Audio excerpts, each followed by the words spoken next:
நான் சினிமா விட்டா கூட நீங்க விட மாட்டீங்களா பாஸ்ன்னு கேட்டாரு. திமுக நான் சினிமா விட்டாலும் நீங்க சினிமா விட மாட்டேங்கிறீங்களா?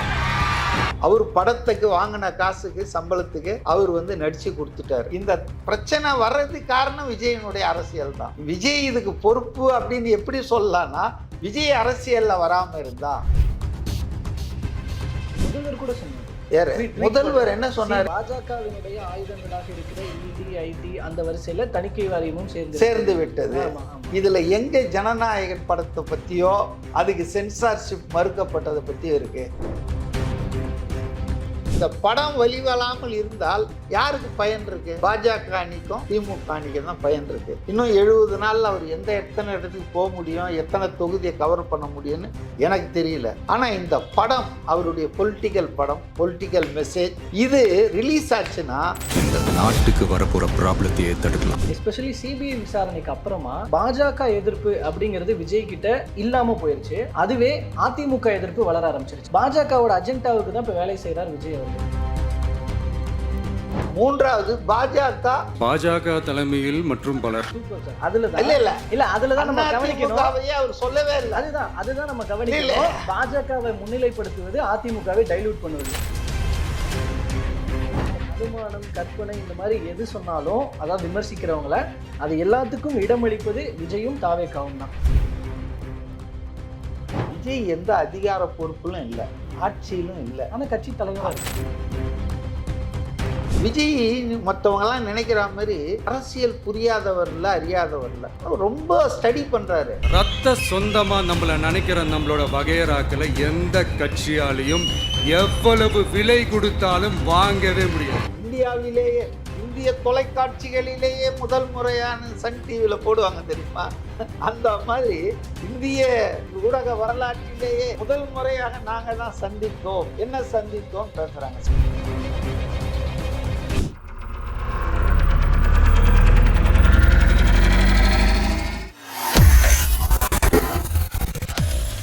வேலை வேண்டுமா?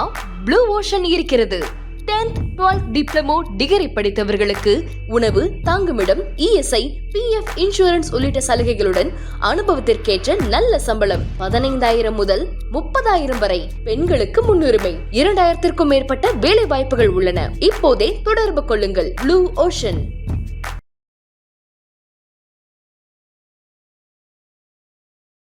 தமிழர்கள் அனைவருக்கும் அன்பு வணக்கம்.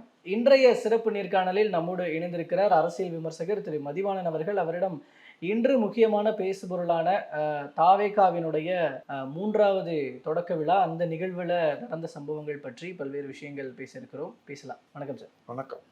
பாஜகவை பத்தி ஒன்றும் பேச மாட்டேங்கிறேன். எஸ்பெஷலி ஜனநாயகன் இஷ்யூ தலை தூக்குனதுக்கு அப்புறம் அது நிறைய கேள்விக்கு அவங்க சொல்லிட்டாங்க. அதாவது ஜனநாயகனிடம் அவர் இன்னைக்கு கூட அவர் ஸ்பீச்சில் சொன்னார், நான் சினிமா விட்டா கூட நீங்க விட மாட்டீங்களா பாஸ்ன்னு கேட்டாரு. திமுக நான் சினிமா விட்டேன், நான் விட்டா கூட நீங்க விட மாட்டீங்களான்னாரு. அவரு முற்றிலுமாக சினிமாவுக்கு முழுக்கு போட்டுட்டாரு. அவர் படத்துக்கு வாங்கின காசுக்கு சம்பளத்துக்கு அவர் நடிச்சு கொடுத்துட்டாரு. அதுக்கு ப்ரொமோஷன், இசை விழாவுக்கும் மலேசியா போயிட்டு வந்துட்டார். தேர் எண்ட்ஸ் த இஸ் ரெஸ்பான்சிபிலிட்டி. அந்த படத்தோட கடப்பாடு அவரை பொறுத்த வரைக்கும் முடிச்சிட்டாரு. இப்போ இதுமேல் வந்ததுலாம் அதனுடைய ப்ராப்ளம் வருதுன்னா அதுக்கு தயாரிப்பாளரோ அல்லது அந்த டிஸ்ட்ரிபியூட்டர்களோ அவங்க தான் அதெல்லாம் செய்யணும்.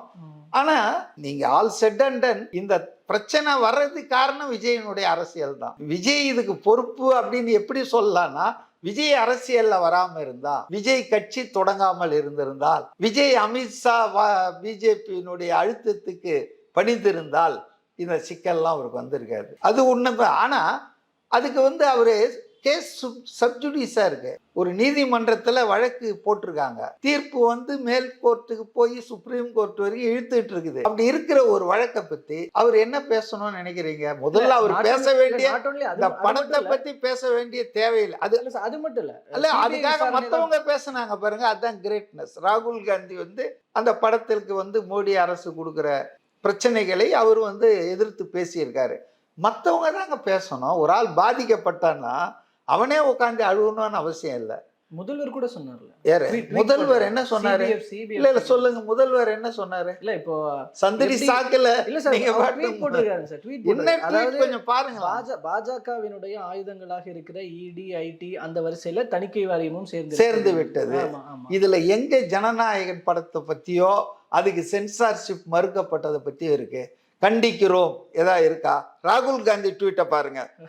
இதுதான் இந்த இல்ல, இல்ல, பிரச்சனை இதுதான். அப்போ பிரச்சனை ஜனநாயகன் படத்துக்கான இல்ல, சூழல்ல இல்ல. தான் அது இது போடப்பட்டது. பாருங்க, நான் பராசக்திக்கு இல்ல, சர்டிபிகேட் இல்ல. கொடுத்துட்டாங்க. அதுக்கப்புறம் தான் tweet ரெண்டாவது போட்டாரு. பாயிண்ட் சொல்றேன். ஆ. கரெக்டா வந்துட்டீங்க பாயிண்ட்டுக்கு. பராசக்திக்கு சர்டிபிகேட் வாங்கி 10 நிமிஷம் கழிச்சு தான் இந்த ட்வீட்டையே அவர் போட்டாரு. அது வரைக்கும் போடல. சம்பவம் நடந்துட்டு இருக்குது, ஆனா போடல. ஏன்னா அவ்வளோ அவங்க ரொம்ப வீராதி வீரர்கள் பாஜக அரசு மேல. ரெண்டாவது நான் என்ன கேட்கிறேன்னா, ராகுல் காந்தி என்ன ட்வீட் போட்டிருக்காரு? அந்த படத்துக்கு ஆதரவு தெரிவிச்சிருக்காரு, கருத்து சுதந்திரக்கு எதிரின்னு இருக்காரு. இவர் என்ன சொல்றாரு? You have weaponise censor board like ED, CBI, ஐடின்றாரு. இதுல ஜனநாயகனுக்கும் இதுக்கும் எங்கே இருக்குது? நம்ம ஒன்றா முடிச்சு போட்டுக்கலாம், அதெல்லாம் ஒன்றும் இல்லை. ரெண்டாவது அவர் ரொம்ப கேர்ஃபுல்லாக இருக்காரு. தன்னுடைய இந்த ட்வீட்டு விஜய்க்கு ஆதரவுன்ற மாதிரியும் ஆயிடக்கூடாது. புரியுதுங்களா? பராசக்திக்கு சர்டிஃபிகேட் கிடைக்கிற வரைக்கும் நம்ம எதுவும் பண்ணால் பராசக்திக்கு பிரச்சனை வந்துடக்கூடாது. அப்போ எவ்வளோ பேலன்ஸாக அவர் வந்து பண்ணியிருக்காருன்றது இந்த இதில் சின்ன விஷயத்தில் தெரிஞ்சுதுங்க. ரெண்டாவதுங்க, விஜய் எதுக்குங்க இதை பற்றி பேசணும்? எஸ்பெஷலி நாட் ஒன்லி நான் ஜனநாயகன் மேட்டருக்கு மட்டும் பேசல, எஸ்பெஷலி சிபிஐ விசாரணைக்கு அப்புறமா பாஜக எதிர்ப்பு அப்படிங்கிறது விஜய் கிட்ட இல்லாமல் போயிருச்சு. அதுவே அதிமுக எதிர்ப்பு வளர ஆரம்பிச்சிருச்சு. இது என்னன்னா, பாஜகவினுடைய ஒரு இம்பார்ட்டன்ட் பிளான் என்னன்னா, இங்கே அதிமுகவை காலி பண்ணாதான் திமுகவுக்கு அகைன்ஸ்டாக பாஜகன்ற ஒரு கட்சி வர முடியும். பாஜகவோட அஜெண்டாவுக்கு தான் இப்போ வேலை செய்கிறார் விஜய் அவர்கள். அதிமுகவை எதிர்ப்பது அப்படிங்கிறது முக்கியமான பாயிண்ட். இல்லை இல்லை, அவர் திமுகவை தாங்க எதிர்க்கிறாரு. இன்னைக்கு கூட அதிமுகவை இல்லை இல்லை இல்லை இல்லை இன்னைக்கு கூட அவர் பேசினாரு. ஊழல் சக்தி இல்லை இல்லை இல்லை இன்னைக்கு கூட அவர் பேசினாரு. அவர் என்ன சொன்னார்னா, தேர்தலில் தமிழ்நாட்டில் 4 அணின்றாங்க, 3 முனைன்றாங்க, அது அப்படியே இருக்கட்டும், அது எத்தனையோ இருக்கட்டும் அப்படின்ட்டு, நமது அணி இருக்கு, தூய சக்தி, நாம இருக்கிறோம் ஒரு அணி மக்களோட. ரெண்டாவது திமுகவின் கூட்டணியும் ரெண்டாவது, மூன்றாவது பாஜக மற்றும் அதர்ஸ்னாரு. Super sir. அதுலதான் இல்ல அதுலதான் நம்ம கவனிக்கணும். அவர் சொல்லவே இல்லை. அதுதான் நம்ம கவனிக்கணும். பாஜகவை முன்னிலைப்படுத்துவது அதிமுகவை டைலூட் பண்ணுவது. அப்போ இங்க பாஜகவினுடைய அஜெண்டா தானே அது, அவங்களுடைய திட்டம் தானே அது. இல்ல பாஜகவை முன்னிலைப்படுத்துவது வந்து எடப்பாடியே பண்ணிட்டு இருக்காரு, அதிமுகவே பண்ணிட்டு இருக்கு. இபிஎஸ் சொல்லும் போது அதிமுக தலைமையிலான என்டிஏ அணி தான் இபிஎஸ் சொல்றாரு. அவர் சொல்றாரு, பாஜக சொல்றதுதான் என்டிஏ அணி அப்படின்றாங்க. இல்ல நான் என்ன கேக்குறேன்னா, இவர் வந்து எதுக்காக அமித்ஷாவை போய் பார்த்தாரு? 5 கார் மாறி மூஞ்ச மறைச்சிக்கிட்டு எடப்பாடி எதுக்கு அமித்ஷாவை போய் பார்த்தாரு? பார்த்துட்டு என்ன சொன்னார்? தமிழ்நாட்டு உரிமைகளுக்காக நலன்களுக்காக பேசினாரு. 24 மணி நேரத்துல புட்டு வெளியே வந்துச்சு. அமித்ஷாவே ட்வீட் போட்டாரு, கூட்டணி பேசி இருக்கிறோம், விவரங்கள்லாம் பின்னால சொல்றோன்னு. ஸோ அமித்ஷா வந்து இன்னைக்கு அவரை வர வச்சு 1க்கு 2 முறை அவர் தான் டிசைட் பண்றாரு. இன்னைக்கு பாஜக தாங்க இந்த கூட்டணியை வழி நடத்துகிறது, தலைமை தாங்குகிறது. எடப்பாடி ஒன்னா நானும் ரவுடி தான் வடிவேலு ஒரு படத்துல சொல்ற மாதிரி அவர் நான் தான் தலைமைலாம். இவர் தலைமை எவனும் ஒத்துக்கல. அதாவது இந்த பக்கம் வந்துட்டு நம்ம டிடிவி தினகரன் போய் பாஜக என்டிஏ அணியில சேர்றாரு. என்டிஏ தலைவர் இருந்தாரா? நீங்க சொல்ற சோகால்டு என்டிஏ கூட்டணிக்கு தலைமை தாங்குற எடப்பாடி இருந்தாரா? பியூஷ் கோயல் டெல்லியில இருந்து வந்தார், அங்கதான் வந்து சேர்ந்தார் இவரு. புரியுதுங்களா? அவர் தான் எல்லார்கிட்டையும் பேச்சுவார்த்தை நடத்துறார் பிரேமலதா கிட்ட, டெல்லியில இருந்து வந்துதான். அப்ப யாருக்கு என்ன சீட்டு? ஓ பன்னீர்செல்வம் அமைதியாக இருக்கணும், அரசியல்ல போட்டியிடக்கூடாது, தேர்தல் அரசியல்ல இருந்து ஒதுங்கி இருக்கணும்னு அமித்ஷா ஓபிஎஸ்க்கு மெசேஜ் அனுப்புறாரு. ஸோ எடப்பாடி அதிமுகவின் பொதுச் செயலாளர், நான் ஒத்துக்கிறேன். எத்தனை நாளைக்குன்னு தெரியாது, தேர்தலில் தோத்தாருன்னா அவரை ஏற்றுக்குவாங்களா அதிமுகவினரே நமக்கு தெரியாது. ஸோ அந்த அணிக்கு தலைமை யாருன்றது எல்லாருக்குமே தெரியுதுங்க. பாஜக தான் தலைமை தாங்குதுங்க. அப்படின்னா பாஜக இல்ல, ஒரு நிமிஷம் பாஜகவை தான் எதிர்க்கணும். ஒரு நிமிஷம். அதாவது வந்துங்க, மதுராந்தகத்தில் பிரைம் மினிஸ்டர் மீட்டிங் போட்டாரு. பிரைம் மினிஸ்டர் பேசுனதை நான் பொறுமையாக கவனிச்சேன். அவர் என்ன சொன்னார்னா, டபுள் இன்ஜின் சர்க்கார், தமிழ்நாட்டில் என்டிஏ பிஜேபி சர்க்கார்னார். எந்த இடத்துலையும் ஏடிஎம்கேவே சொல்ல. இவர் மேடையில் இருக்காரு, Edappadi Palaniswami so called chief minister candidate of the NDA மேடையில் இருக்காரு, ஒரு வார்த்தை ஏடிஎம்கேன்னு பிரதமர் வாயை திறந்து சொல்ல. ஸோ எல்லாருக்கும் தெரியுது இது வந்து ஏதோ ஒரு நிர்பந்தத்தில் மாட்டியிருக்கு அதிமுக, அதன் தலைவர்கள், அமைச்சர்கள். ஸோ டு சேவ் தர் ஸ்கின்னு அவங்க அந்த கட்சியை அடமானம் வச்சுட்டாங்க. இதுதான் ஃபேக்ட், ஹார்ட் ஃபேக்ட். ஸோ இன்னைக்கு வந்து தினகரன் பேசுறாரு, இது பிரதமர். தினகரன் என்ன சொல்றாருன்னா, நான் வந்து சட்டமன்ற தேர்தலில் போட்டியிட போவதில்லை, ஆனால் என் ஆதரவாளர்களை நிறுத்தி அவர்களை அமைச்சராக்கி அழகு பார்க்க போகிறேன்றாரு. அப்படின்னு என்ன அர்த்தம்? என்டிஏ கூட்டணி அரசு தான் அமைய போகுது, அப்படி அமைஞ்சாதானங்க அமைச்சர்கள் ஆக முடியும். இவர் என்ன சொல்லிட்டு இருக்கிறாரு, அதிமுக தனிப்பெரும்பான்மை தனியாக ஆட்சி அமைக்கும்ன்றாரு. மோடி சொல்றாரு பாஜக என்டிஏ ஆட்சி அமைக்கும்ன்றாரு. இவர் என்ன சொல்றாரு, எடப்பாடி தலைமையில் என்டிஏ ஆட்சி அமையன்றார் அமித்ஷா. அப்போ இந்த ஆட்சி எப்படி அமையும், இது யார் தலைமை தாங்குவாங்க, இது என்ன கூறு அப்படின்றதுலேயே ஒரு கிளாரிட்டி இல்லை இவங்களுக்குள்ள. இவங்க எப்படியோ ஒன்றா சேர்ந்துருக்காங்களே தவிர இவங்களுக்குள்ள எந்த விதமான ஒருமைப்பாடும் இல்லை. அப்படி இருக்கும்போது ஏன் வந்து அதிமுகவை வந்துட்டு இவர் குறிப்பிடல அப்படின்னு அவருடைய ஸ்பீச்சில்? இதுதான் காரணம். பாஜக தான் ரியல் டிரைவர் சீட்டில் உட்காந்துட்டு இருக்கிறது அமித்ஷாவும் மோடியும் தான். அதனால் அவங்கள சொல்கிறாரு அது தலைமை தாங்குற கூட்டணின்றாரு. அந்த மற்றவங்க இருக்காங்க, அதிமுக அதில் இருக்குது, one among the partners. Anbumani Ramadoss மாதிரி, ஜி.கே. வாசன் மாதிரி, டிடிவி மாதிரி, ஏசி சண்முகம் மாதிரி இவரும் இருக்கார், எடப்பாடியும் இருக்கார். அதான் இன்னைக்கு இருக்கிற நிலைமை. அதனால அதை சொல்றாரு. நீங்க எப்படி அவர் வந்து பாஜக ஏங்க இல்ல அதான் நீங்க சொல்ற பாயிண்ட் படி பார்த்தாலும் இல்ல, பாஜக எதிர்ப்பு இங்க அதிகமா பாருங்க, இருக்கணும். கொள்கை எதிரி வேற. இங்க பாருங்க, பாஜக வந்து அஜெண்டாவை விஜய் வந்து பண்றாருன்றது அது திமுக வாதம். இன்னமும் அது உண்மை என்றால் அவர் இந்த அளவுக்கு ப்ராப்ளமே ஃபேஸ் பண்ண வேணாமா? இந்த படத்துக்கு சென்சார் போர்டு எப்படி வந்து வேலை பண்ணுது பார்த்தீங்களா? ஹைகோர்ட்ல அவங்களுக்கு சாதகமான தீர்ப்பு வந்தாச்சு.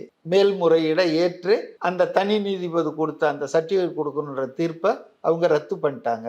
ஆனாலும் எந்த வழக்கில் இந்த மாதிரி சென்சார் போர்டு இவ்வளோ ஆக்டிவா இருந்திருக்குது? சுப்ரீம் கோர்ட்ல போய் கேவியேட் போடுறாங்க, எங்களை கேட்காமல் எந்த தீர்ப்பும் இந்த வழக்கில் நீங்க கொடுக்க கூடாதுன்னு. அப்போ ஒரு சின்ன திரைப்படத்தின் பின்னால ஒரு ஹோல் கவர்மெண்டே ஓடுது, சென்சார் போர்டு ஓடுது. இதுக்கு சொலிசிட்டர் ஜெனரல் துஷார் மேத்தா இறங்கி வராருன்னா இதுல பாஜகவின் கை தெரியலையா உங்களுக்கு? அமித்ஷாவின் கை தெரியலையா? முருகன் கையே எனக்கு தெரியல, அவர் பாவம் கருவி எய்தவன் இருக்க அம்பை நோவான்னு. அப்போ பாஜக வந்துங்க விஜயை தண்டிக்கணும்னு நினைச்சுக்கிட்டு இந்த படத்தை வந்து எனக்கு கேட்டால் தேர்தலுக்கு முன்னால இதை விடக்கூடாதுன்னு நினைச்சிட்டு இருக்காங்க அவங்க. இதுல திமுகவும் அவங்களும் ஒரே இதுதான். ஏன்னா பராசக்தி வந்து இந்தி எதிர்ப்பு படம்ன்றாங்க, ஆனா அந்த படக்குழுவை கூப்பிட்டு பொங்கல் கொண்டாடினாரு முருகனும் பிரதமரும். உதயநிதிக்கு தெரியாம அந்த படக்குழு போயிடுச்சா டெல்லிக்கு? ஒருவேளை இந்த விழாவுக்கெல்லாம் நீங்க வரணும்னு சொல்லி டீல் போட்டு தான் சர்டிபிகேட்டே கொடுத்தாங்களான்னு எனக்கு தெரியாது. அது காங்கிரஸ் எதிர்ப்பு பேசுது அந்த படம், புரியுதுங்களா? சோ இதுல வந்து எனக்கு என்னன்னா, இந்த படம் வழிவலாமல் இருந்தால் யாருக்கு பயன் இருக்கு? பாஜக அணிக்கும் திமுக அணிக்கு தான் பயன் இருக்கு. ஏன்னா விஜய்க்கு வந்து ரெஸ்ட்ரிக்ஷனா இருக்குது, மூவ்மெண்ட் ரெஸ்ட்ரிக்டட். இன்னும் 70 நாள்ல அவர் எத்தனை இடத்துக்கு போக முடியும், எத்தனை தொகுதியை கவர் பண்ண முடியும்னு எனக்கு தெரியல. ஆனா இந்த படம் அவருடைய பொலிட்டிக்கல் படம், பொலிட்டிக்கல் மெசேஜ். இது ரிலீஸ் ஆச்சுன்னா ஆயிரக்கணக்கான தியேட்டர்கள்ல, குக்கிராமங்கள்ல, வில்லேஜுகள்ல போய் இவருடைய அரசியலை பேசிடும். சினிமான்றது எவ்வளோ பவர்ஃபுல் மீடியம்ன்றது எல்லாருக்கும் தெரியும். அதனால தானே திமுக எப்பெல்லாம் ஆட்சிக்கு வந்தாலும் அந்த ஃபீல்டை கையில் பிடிச்சிக்கிறாங்க. முன்னால் சன் மூவிஸ் வச்சுருந்தாங்க, இப்போ ரெட் ஜாயிண்ட் கையில் வச்சுட்டு இருக்காங்க. அதனால் பிஜேபிக்கு வந்து இன்னைக்கு விஜயை வந்து தண்டிக்கணும். ஏன் தண்டிக்கணும்னா அவர் நம்ம சொல்றதை கேட்க மாட்டேன்னாரு. அவங்க என்ன சொன்னாங்க, நீங்க எங்க கூட வந்துருங்க, திமுகவை ஒழிக்கிறதுக்கு நீங்க வந்தா ஷூர் வின். அவர் அப்படி செய்ய மாட்டேன்ட்டாரு. நீங்களும் தீய சக்தி தான், அவங்களும் தீய சக்தி தான், 2 பேரும் எனக்கு ஆகாதுன்ட்டாரு. அப்போ அப்படியா, நாங்கள் என்ன பண்ணுறோம் பாருங்கன்னு அந்த வேலையை பண்ணிட்டு இருக்காங்க. அது நீதிமன்றத்தில் இருக்குது, அது ஓடட்டுங்க. அதனால் பாஜக கேமை வந்து பிஜேபி கேமை வந்து விஜய் பண்ணுறாருன்னு நீங்கள் பேசலாமா? விவரமான ஒரு கேள்வி கேட்கணுன்றதே கேட்கக்கூடாது. இல்ல சந்தேகங்கள் இருக்கு. இல்ல சந்தேகங்கள் திமுகவுக்கு சரி ஒண்ணு இல்ல. இன்னைக்கு பேசின பேச்சுல சார், இந்த மத்திய பட்ஜெட் தமிழ்நாட்டை வஞ்சிக்கிறது, பல வகைகள்ல நிறைய விலைவாசிகள் எல்லாம் குறையும்னு நினைச்சதெல்லாம் குறையல. அட்லீஸ்ட் இதுவும் ஒரு வகையா இது மக்கள் பிரச்சனை தான். அட்லீஸ்ட் இதை பத்தியாவது இன்னைக்கு பேசியிருக்கலாம். ஒரு சின்ன ஒரு 2 லைனாவது பேசியிருக்கலாம். அதுவும் கிடையாதுல்ல. இது இப்போ அதாவது நல்லா போயிட்டு இருக்கு. இல்ல பிரச்சனை வேற. Your point is valid. இது வந்து நியாயமான விஷயம். நேத்து தான் பட்ஜெட் வந்திருக்குது. அந்த பட்ஜெட்டை பத்தி ஒரு கருத்தை சொல்லியிருக்கலாம், அல்லது அதை பத்தி ஆய்வு செய்து கருத்து சொல்லலாம் அப்படின்றது கூட வெயிட் பண்ணியிருக்கலாம். எடுத்த உடனே பட்ஜெட் அங்க படிச்சுட்டு இருக்கும் போதே கம்யூனிஸ்ட் கட்சிகள், திமுக எல்லாம் ஒரு செட் ஆஃப் ரியாக்ஷன், மக்கள் விரோத பட்ஜெட், அதுல என்ன இருக்குதுன்னு கூட பார்க்க மாட்டாங்க. மோடி போடுறாரா அப்ப மக்கள். அந்த மாதிரி Vijay is a different type of politician. அவர் எப்பவுமே நிதானமா ஒழுங்கா பார்த்துட்டு அதை என்ன சொல்லணுமோ அதை தான் சொல்லுவாரு. அப்ப அந்த அடிப்படையில நான் நினைக்கிறேன் அவர் வந்து எக்கனாமிஸ்ட், அவருக்கு உதவுறவங்களை கொஞ்சம் ஸ்டடி பண்ணுங்க. அறிக்கை கண்டிப்பா வரும். இன்னைக்கு பேசாம இருக்கலாம். இம்மிடியேட்டா இன்னைக்கு காலைல தான் பேப்பர்ல எல்லாம் நியூஸ் வந்திருக்கு. அவரு அதை கொஞ்சம் ஸ்டடி பண்ணி அதனுடைய இம்பாக்ட் என்னன்னு கூட பேசலாம். பேசாதது சரியில்லை தான், பேசி இருக்கணும். 2 லைனாவது சொல்லி இருக்கணும். அவருக்கு சொல்லாத காரணம் அவர் தீர்க்கமா அதை படிச்சுட்டு இன்னைக்கோ நாளைக்கோ அறிக்கை கொடுக்கலாம் அப்படின்னு நினைக்கலாம். ரைட்டா? 2வது அவருடைய அந்த ஆக்டிவிட்டீஸ்ல நான் அப்சர்வ் பண்றது என்னன்னா, இப்போ நடக்கிறது சட்டமன்ற தேர்தல். இந்த சட்டமன்ற தேர்தலில் தனக்கு எதிரி வந்து திமுக தான். ஈவன் அதிமுகலாம் ஒண்ணுமே கிடையாது. பாஜக களத்திலே கிடையாது. அவங்க இந்த மாதிரி கான்ஸ்பிரசிஸ் பண்ணிக்கிட்டு இந்த கட்சியை உடைச்சிக்கிட்டு அந்த கட்சியை கைப்பற்றிட்டு தான் இருக்கலாமே தவிர நேரடியாக களத்தில் அவங்க கிடையாது. எடப்பாடி முதுகுல தான் உட்காந்துட்டு வரணும் அவங்க. ஸோ இன்னைக்கு நடக்க போகிற சட்டமன்ற தேர்தலில் அவங்க ஃபோக்கஸ்டாக இருக்கணும்னு விரும்புகிறாங்க. நான் ஆரம்பத்துலேருந்து அவங்களுடைய இதை நான் வாட்ச் பண்ணுறதால சொல்கிறேன். இது வந்து நாடாளுமன்ற தேர்தலுக்கான விஷயங்கள். இன்னைக்கு நாடாளுமன்ற தேர்தலில் தான் பாஜக விமர்சனத்துக்கு உள்ளாக்கணும். இது வந்து சட்டமன்ற தேர்தல். இப்போ திமுக வந்துங்க அவங்களுக்கு 24 மணி நேரமும் பாஜக எதிர்ப்பு தான். ஏன்னா அது அவங்களுக்கு வந்து நல்ல வசதியாக இருக்குது. அவங்க பெர்ஃபார்மன்ஸ், அவங்க கரப்ஷன், அவங்க ஃபேமிலி ரூல் இதெல்லாம் வெளியே வராது டிஸ்கஷன்ல. தமிழ் இனம் பாதிக்கப்பட்டது, தமிழ் வஞ்சிக்கப்பட்டது, இப்படி பேசிட்டு போயிட்டே இருக்கலாம். ஸோ அந்த வேலையை விஜய் செய்யக்கூடாதுன்னு நினைக்கிறாரு. இந்த ஆட்சி ஆளும் கட்சி இந்த மாநிலத்தில் அதன் தவறுகளை மக்களிடம் ஃபோக்கஸ் பண்ணும், அதன் ஊழலை வெளிக்கொண்டு வரணும். அது சட்டம் ஒழுங்கை நிலைநாட்ட தவறியது. அந்த ஆட்சியில பெண்களுக்கு எதிரான குற்றங்கள் அதிகரிப்பது, போதை மருந்து விற்பனை, இதனால குற்றங்கள் பெருகுவது, இது மாதிரி நிறைய விஷயங்களை அவர் எக்ஸ்போஸ் பண்ணணும்னு நினைக்கிறாரு. நேத்து பாருங்க, அந்த பீகார் பெண் அந்த மரணம் அடைஞ்சதை பத்தி கூட பேசியிருக்காரு. ஸோ அவர் ரொம்ப சூஸியா என்ன பண்றாருன்னா சட்டமன்ற தேர்தலுக்கு ப்ரிப்பேர் ஆகுறாரு. It's quite clear. சட்டமன்ற தேர்தலில் உங்க எதிரி யாரு? உங்க எதிரி திமுக தான். அதான் அவர் தெளிவாக சொல்றாரு. அப்போ திமுகவை அம்பலப்படுத்துவது, திமுகவின் தவறுகளை சொல்வதுதான் இன்றைக்கு தேவை. என்றைக்கும் தேவைன்னு சொல்ல மாட்டேன். நாளைக்கு திமுக எதிர்கட்சி ஆயிடுச்சுன்னா அதை சொல்லணும்னு அவசியம் இல்லை. இப்போ பாஜகவை விமர்சனம் பண்ண வேணும், பண்ணிட்டு இருக்காரு. போதுமான அளவு பண்ணலை, வீரியத்துடன் பண்ணலைன்னு சொல்லலாம். ஆனால் அதற்கான தேவை இல்லைன்னு அவர் ஃபீல் பண்றாரு. நாடாளுமன்ற தேர்தலும் போது பார்க்கலாம். அப்பவும் அவர் பண்ணலைன்னா அப்ப நீங்க சொல்றது கேள்வி வரும், பாஜகவோட சாப்பிட்டா இருக்கிறாரு. ஆனா இப்ப அப்படி இல்லை. இப்ப ஆளுங்கட்சி எதிர்த்து பண்ணிட்டு இருக்கிறாரு. 2வதுங்க, பாஜக எதிர்ப்பு அவரும் பேசினாருன்னா எடுபடும் அது. ஆனால் அதன் பலன் எங்க போவோம்னா திமுகவுக்கு தான் போவோம். ஏன்னா இவங்க தான் காலங்காலமா பாஜகவை பத்தி பேசிட்டு இருக்காங்க. விஜய் திடீர்னு பேசினா எப்படி காங்கிரஸ் திடீர்னு சாஃப்ட் இந்துத்துவாவை எடுத்தாங்க, அது ஒன்றும் செல்லுபடி ஆகல. ஏன்னா காலங்காலமா இந்துத்துவா பேசிட்டு இருக்கிற ஆளு நீங்க சாப்பிட்டு இந்துத்துவத்தை ஒன்றும் எடுபடாது. அது போல பாஜக எதிர்ப்பு ஏற்கனவே திமுக வெப்பனைஸ் பண்ணி வச்சிருக்கு. எல்லா தேர்தலும் எல்லா அரங்க நீங்களும் அதை எடுத்தீங்கன்னா உங்களுக்கும் திமுக என்ன வித்தியாசம்? இவங்க நல்லாவே பாஜக எதிர்ப்பு டைலாக் அடிக்கிறாங்களா? You understand my point? So திமுக எதிர்ப்புல அவர் கூர்மைப்படுத்துகிறார், அவர் மையமா பேசுறாருன்னா நடக்க போகிறது சட்டமன்ற தேர்தல். இந்த நுட்பத்தை புரிஞ்சிருக்காரு. அவர் ரொம்ப தீர்க்கமாக யோசித்து தாங்க எதையுமே செய்கிறாரு.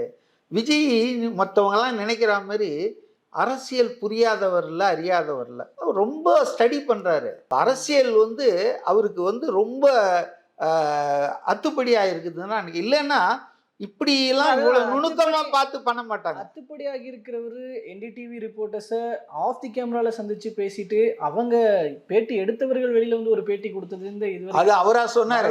என்ன பாருங்க, மறுத்திருக்கலாம்ல. பேட்டின்னு சொல்லக்கூடாது. முதல்ல பேட்டின்னு சொல்லக்கூடாது. சொல்லலாங்களா? அவர் என்ன சொல்லியிருக்காரு, நீங்கள் சென்னைக்கு வந்திருக்கீங்க, என்னை கூப்பிட்டீங்க, அவர் கட்சி சார்பாக அவர் அருண்ராஜை அனுப்பிச்சி வச்சிருக்காரு. அருண்ராஜ் போனார், நல்லாவே பேசினார். ரெண்டாவது நீங்கள் சொன்னதால் சொல்கிறேன், அது என்டிடிவின்னு சொல்லாதீங்க. Tamil Nadu government sponsored powered emblem போட்டு நம்ம வரி பணத்தில் இவங்க சுயத்தம்பட்டம் அடிச்சுக்கிறதுக்காகத்தான் 80% திமுக ஆதரவாளர்கள், திமுக ஆளுங்க பேசியிருப்பாங்க. கனிமொழியிலேருந்து, கமலஹாசன்லேருந்து, காங்கிரஸ்ஸு, உங்களுக்கு வந்து பார்த்தீங்கன்னு சொன்னால் எல்லாம் ஒரு எடப்பாடி பழனிசாமி, ஒரு அருண்ராஜ், கணக்குக்கு அரசு பணம் இல்லையா, எல்லாரும் பேசுனாங்க. இது என்டிடிவி இல்லைங்க, என்டிடிவியும் பயன்படுத்தி சுயத்தம்பட்டம் அடிக்கிறாங்க. அதில் விஜய் போய் விழ விரும்பலை. எடப்பாடிக்கு இந்த விவரம்லாம் தெரியல. இது வந்து இவங்க விளம்பரத்துக்கு பண்ணுறானுங்கடான்றதே தெரியல. அவர் போய் உட்காந்துக்கிட்டாரு. சரி, இவர் போல, இவர் கூர்மையான அந்த ஆன்டி டிஎம்கேவை மெயின்டைன் பண்ணுறாரு.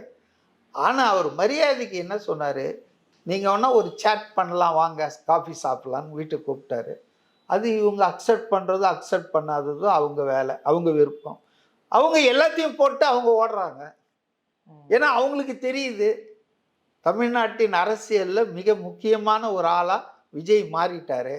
அவர் நம்மளுக்கு வந்து டீ கொடுக்குறாருன்னா அவர்கிட்ட பேசினா நிறைய விஷயம் கிடைக்கும், ஸ்கூப் பண்ணலாம். அவங்க பத்திரிகையாளர்கள் அப்படி தானே சந்திப்பாங்க. எல்லாத்தையும் போட்டு அவங்க ஓடினாங்க.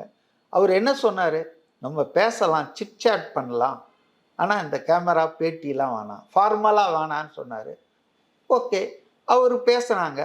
இதில் என்னன்னா, பேசினவங்க பத்திரிகையாளர்கள் இல்லையா, அவங்க மீடியாவை எப்படியும் பயன்படுத்தணும்னு தான் நினைப்பாங்க. அவங்க அதே இடத்துல வெளியே வந்து இந்த காசிக்கு போனவனை பார்க்க முடியலன்னா, அந்த காசிக்கு போக முடியலன்னா காசிக்கு போனவனை பார்த்து கும்பிடுவாங்களாம். அது ஒரு ஐதீகம்.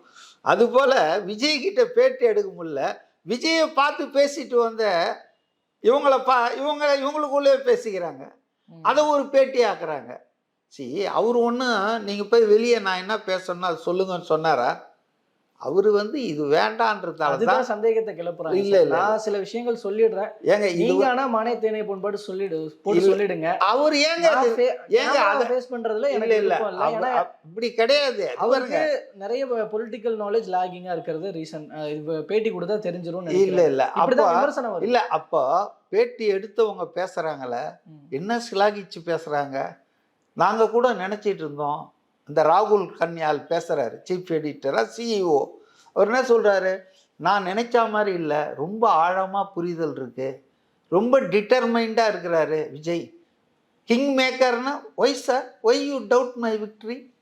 ஐ am not going to be a king maker. King மேக்கர்னா வேற ஒரு ஆளை கிங்காக உட்கார வைக்கிறது தானே king maker. No no no, I will form the government, my party will win. அந்த அளவுக்கு தீர்க்கமாக, கான்ஃபிடென்ட்டாக, தெளிவாக இருக்காரு. சினிமா விட்டது தான், நான் ஏதோ இந்த தேர்தலுக்காக வரல, இனி என் எதிர்காலம் முழுவதும் மக்களோடு தான், பொது சேவை தான், அரசியல் தான் சொல்கிறாரு.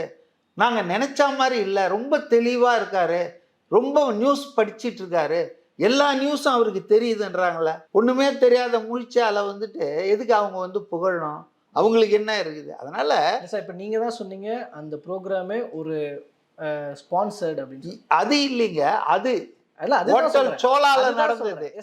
சொல்றேன். அதுக்கு இதுக்கு சம்பந்தம் இல்ல. இல்ல, அதுக்கு இதுக்கு சம்பந்தம் இல்ல. ஸ்பான்சர் பண்ண முடியும்ல, இது இந்த மாதிரியான ஒரு ஷோவை, இந்த மாதிரியான ஒரு பிரஸ் மீட்டை ஸ்பான்சர் பண்ண முடியும்னா, பிரஸ் மீட்டே நடக்கலையே. விஜய் பண்ணிருக்க. ஏங்க பிரஸ் மீட்டே நடக்கல, போய் இப்படி பேசுங்கன்னு ஏன் விஜய் சொல்லிருக்க கூடாது? ஏங்க இதெல்லாம் உங்க அனுமானத்துல நான் சொல்ல.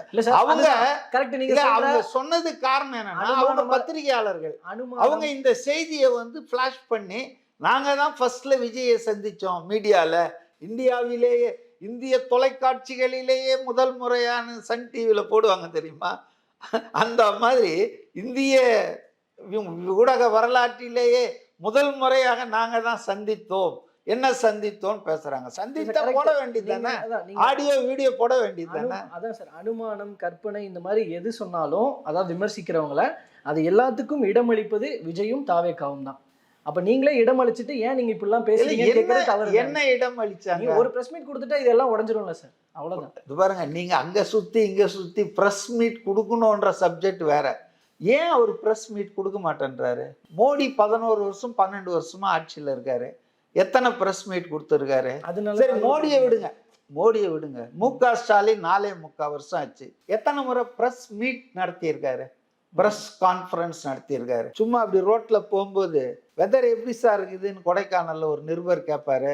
இல்ல சும்மா அப்படி பார்க்கும்போது கொஸ்டின் நானே எழுதி வச்சுக்குவேன். இந்த கேள்வி சில பேர் செலக்ட் 5 பேர் கூப்பிடுவாங்க. நான் அப்படி சொல்ல. ப்ரெஸ் கான்ஃபரன்ஸ் நடத்தணும், எல்லா பத்திரிகையாளரும் அங்கே வந்து உட்காரணும், கேள்வி கேட்கணும். அந்த மாதிரி ஏதாவது நடத்தி இருக்காரா? இதுக்கு பேர் விஜய் நடத்தல. விஜய் நடத்த நீங்க நடத்தலையே. அப்படின்னா விஜயும் 10ஓட 11 தானே சார்? இப்போ நீங்க சொல்றது படி பார்த்தா விஜய் எந்த அதிகார பொறுப்புலும் இல்லை, ஆட்சியிலும் இல்லை. ஆனா கட்சி தலைவரா இருக்கு. கட்சி தலைவர் வந்து கட்சின்னு இருக்குங்க. அவருக்கு ஏதாவது ஆட்சி பொறுப்பு வந்தா, இப்ப நான் சொல்றேன்ல, பிரதமர், முதல்வர், இவங்க அது மாதிரி இருக்கக்கூடாது. அவர் வந்து ப்ரெஸ் பிரீஃபிங் பண்ணணும், ப்ரெஸ் கான்ஃபரன்ஸ் நடத்தணும். பேசாத மடந்தைன்னு சொன்ன மன்மோகன் சிங்கை வருஷத்துக்கு 3 ப்ரெஸ் கான்ஃபரன்ஸ் கொடுத்துருக்காரு. புரியுதுங்களா? 10 வருஷத்துல 30 ப்ரெஸ் கான்ஃபரன்ஸ் நடத்தியிருக்காரு. ஆனால் மோடி ஒன்வே ஸ்பீச் கொடுத்துட்ருக்காரு, மங்கி பாத்துன்னு. ஸோ அதனால் அங்கே வந்துங்க, விஜய் வந்து ப்ரெஸ் கான்ஃபரன்ஸ் கொடுக்கல அப்படின்னு சொல்கிறதுக்கு முன்னால் பிரதமர் கொடுக்கல, முதல்வர் கொடுக்கல, எந்த அமைச்சர்களும், அதாவது ப்ரெஸ்காரங்க கிட்ட பேசுறது வேற, மீடியா கிட்ட இன்ட்ராக்ஷன் என்பது வேற. ப்ரெஸ் கான்ஃபரன்ஸ் நடத்தலை, ப்ரெஸ்ஸை கூப்பிட்டு பேசலை அப்படின்றது உண்மை தானே யாரும்? அதனால் நீங்கள்லாம் செய்யாமல் உங்கள் முதுகில் அழுக்க வச்சுக்கிட்டு விஜய் செய்யலைன்னு நீங்கள் செய்யுங்க. அருண்ராஜ் சொன்னார் பாருங்க நேற்று ஏதோ ஒரு பேட்டில், முதல்வர் கொடுக்கட்டும், அடுத்த செகண்டே விஜய் கொடுப்பாருன்னு சொன்னார். அது கரெக்ட். அந்த சேலஞ்சை ஏற்றுக்கிட்டு முதல்வர் ஒரு ப்ரெஸ் கான்ஃபரன்ஸ் நடத்திட்டுமே, கேள்விக்கெல்லாம் பதில் சொல்லட்டுமே, ஏன் டிஜிபியை போடாமல் வச்சுன்னு இருக்கீங்க? எல்லா கேள்வியும் வரும் இல்லை. KN நேரு மேலே கம்ப்ளைண்ட் வந்துட்டு இருக்குதே, ஏன் டிஜிபி ஆஃபீஸ்லேருந்து அவர் மேலே எஃப்ஐஆர் ஃபைல் பண்ண மாட்டேன்றாங்க? இந்த கேள்விகள் கேட்பாங்க இல்லை, கேட்க விட்டா ஆச்சா. அடுத்தது நான் என்ன சொல்கிறேன்னா, கடைசியாக இதோட முடிக்கலாம். அதாவது வந்து ப்ரெஸ் என்பது நடுநிலையாக இருக்கா? பெய்டு மீடியாவாக ஆயிடுச்சுங்க. இன்னைக்கு மீடியா வந்து ஒன்றுவானா, ஒரு உதாரணத்துக்கு சொல்கிறேன், நந்தனத்தில் வந்து ஒரு அரசு கல்லூரி கேன்டீன் நடத்துகிற ஒரு திமுக பிரமுகர், அவருடைய நண்பர்கள் பலர் அங்கே வேலை செய்த ஒரு பெண்ணை பாலியல் கொடுமை பல மாதமாக பண்ணியிருக்காங்க. இது பற்றி செய்தி வருது. அதில் என்ன போடுறாங்கன்னா, அவர் குற்றஞ்சாட்டப்பட்டவர், கைது செய்யப்பட்டவர், பிரபல அரசியல் கட்சி சார்ந்தவர். என்ன பிரபல அரசியல் கட்சி? திமுகன்னு போடுங்களேன். அப்போ அந்த ஊடகம் என்பது வாய்ப்பூட்டு போடப்பட்டிருக்கு. ஊடகம் உண்மையை பேச மாட்டேங்குது.